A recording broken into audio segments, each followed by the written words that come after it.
Hey there, welcome to Oopsie Archive. It's me, and today we're gonna be looking at history's greatest pandemics. So what is a pandemic? According to the World Health Organization, a pandemic is the worldwide spread of a new disease.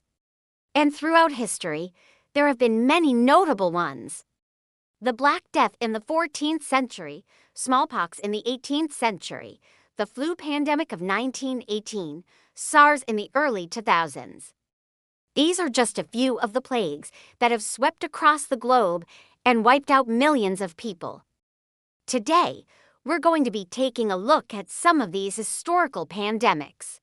Let's see what we learned from them, and more importantly, what we didn't learn. The first pandemic we're going to look at today is one most of you have probably heard of, the Black Death.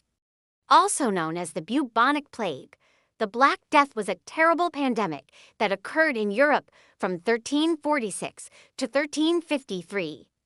It is believed that it arrived in Sicily and spread quickly from there. The Black Death killed an estimated 75 to 200 million people. That's about 30 to 50% of the population of Europe at the time. The Black Death got its name because of one of the main symptoms of the disease, black spots or buboes that would appear on the skin. These were caused by bacteria that would grow in the lymph nodes near the site of the initial infection, which was usually a flea bite. So how did this horrible plague come about? Well, it started in Asia, likely in China, where rats had become infested with fleas carrying the bacterium Yersinia pestis. From here, the plague traveled along trade routes, likely brought by infected rodents or by human fleas that had jumped from rats to humans. The Black Death was especially bad in Europe, but it wasn't exclusive to the continent. It's believed that the pandemic reached Africa and the Middle East via Italian merchants. While most historians agree that the plague began in Asia and then spread through Europe, there's debate about what ended it. Some believe that the intense heat during the summer of 1348 killed off the disease. Others believe that the death toll actually created better living conditions for the remaining populace and therefore stopped the spread of the disease. Still others believe that people developed immunity over time. Regardless of how it ended, the impact of the plague was huge. It led to massive social upheaval, including the end of feudalism in Western Europe, massive shifts in economy and religion. Now, even though the Black Death happened hundreds of years ago, we're still dealing with its effects today. One of the most well-known consequences of the Black Death was the rapid urbanization in Europe. As the plague killed off so much of the rural population, the surviving peasants moved to cities to find work. This increase in population in urban areas eventually led to the growth of towns into cities and the formation of new cities altogether. Another effect of the Black Death was the rise of humanism. As the church began to lose power and influence in society, people began to turn away from religion and focus more on the here and now. This intellectual movement emphasized the study of classical texts and the importance of human reason. Humanism would go on to play a major role in the Renaissance, a period of intense artistic and scientific creativity in Europe. While the Black Death had some long-term positive effects on society, it also had some negative ones that we're still dealing with today. One of the most important lessons we can learn from the Black Death is the importance of public health. Before the advent of modern medicine, people had very little understanding of how diseases spread. They believed that the air itself could cause illness or that bad smells, such as those coming from sewage or dead animals, could make people sick. Because of these beliefs, they engaged in practices that actually helped spread the disease. For example, people would cover themselves in flowers and herbs to mask their smells. And when someone died, they would often keep the body in the home as long as possible, sometimes for weeks.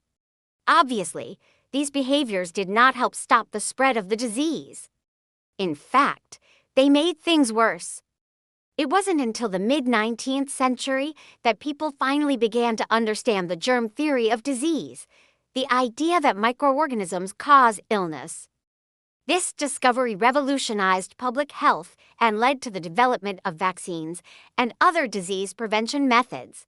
But the ideas that rose from the Black Death, like covering yourself in flowers to avoid illness or keeping dead bodies in your house, prevented people from learning this lesson for centuries. Another lesson we can learn from the Black Death is the importance of international cooperation.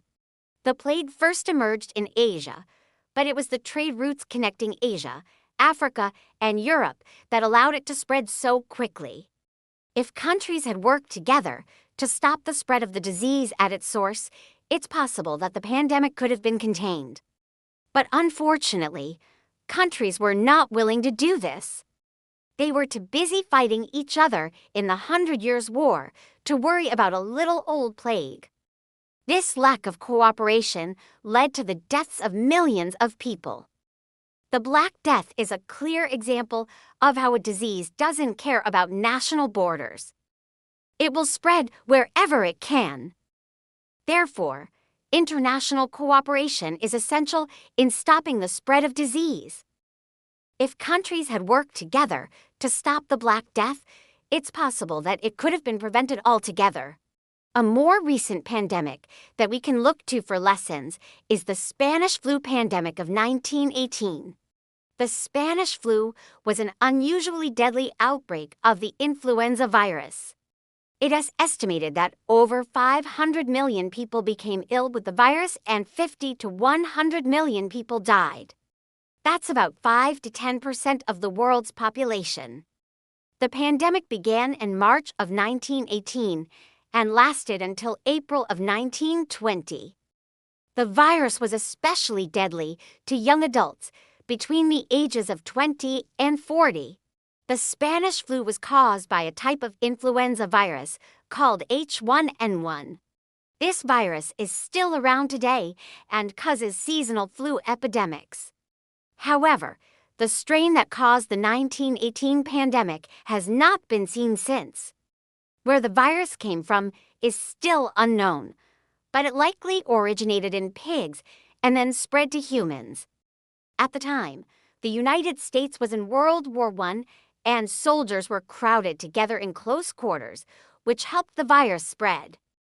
The war also made it difficult to control the spread of the disease as soldiers were constantly on the move. When soldiers returned home, they brought the virus with them and it spread to civilians. The Spanish flu had a devastating impact on the world. It killed millions of people and had serious economic consequences. Many businesses were forced to close and the stock market crashed. The pandemic also had a profound impact on everyday life. People wore masks to prevent the spread of the disease and public gatherings were banned. Schools and churches were closed and people were urged to stay indoors. The Spanish flu lasted for 2 years, and by the time it was over, it had infected 1/3 of the world's population. One thing we learned from the Spanish flu is the importance of wearing masks. At the beginning of the pandemic, people were reluctant to wear masks, but as the death toll rose, it became clear that they were necessary.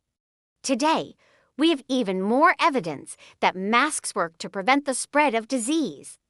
In 2014, a study published in the Journal of the American Medical Association found that wearing a mask can reduce the risk of getting sick by up to 90%.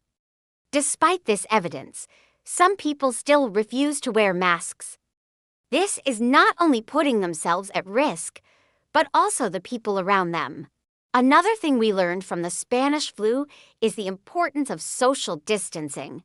As the pandemic began to spread, public officials began to recommend social distancing measures, such as closing schools and banning public gatherings. These measures were unpopular at first, but they likely saved countless lives. Today, we know that social distancing is one of the most effective ways to slow the spread of a pandemic. In 2020, A study published in Science magazine found that social distancing measures, such as stay-at-home orders, can slow down the spread of a pandemic and give healthcare systems time to prepare. The third and final pandemic we're going to look at today is SARS, which stands for Severe Acute Respiratory Syndrome. SARS is a viral respiratory illness caused by a type of coronavirus called SARS-CoV. The first SARS outbreak occurred in 2002 and spread to more than a dozen countries. The virus is believed to have originated in bats and then spread to humans through an intermediary animal. A total of 8,098 cases of SARS were reported, leading to 774 deaths. The SARS outbreak was brought under control through a combination of surveillance, isolation, and quarantine measures. Surveillance was key in identifying and isolating cases of SARS as quickly as possible. This allowed public health officials to track the spread of the disease and implement targeted control measures. Isolation and quarantine measures were also important in preventing the spread of SARS. People who were infected with the virus were isolated, and those who had been in contact with them were quarantined. These measures helped to break the chain of transmission and prevent the virus from spreading further. While the SARS pandemic was eventually brought under control, it had a significant impact. The economic impact of SARS was felt worldwide. The outbreak led to a loss of billions of dollars in revenue and the disruption of global trade and travel. The psychological impact of SARS was also significant. The fear and uncertainty surrounding the outbreak led to increased levels of anxiety and stress around the world. One lesson we can take away from the SARS pandemic is the importance of being prepared. The SARS pandemic caught many countries off guard. They were not prepared for the rapid spread of the virus. This led to a sense of panic and chaos as countries struggled to respond. Being prepared for a pandemic can help to minimize the impact and ensure that everyone is able to get the help they need. This includes having plans in place for how to respond to an outbreak, as well as making sure that there are enough resources available to deal with the situation. Another lesson we can take away from the SARS pandemic is the importance of international cooperation. The SARS pandemic was a global event, and it required a global response. Countries needed to work together to share information and resources in order to stop the spread of the virus. Cooperation was essential in developing effective treatments and vaccines, as well as in coordinating surveillance and control measures. Well, that's all we have time for today. But if this video helped you learn something, hit that like button. If you want to keep learning, check out our videos on COVID-19.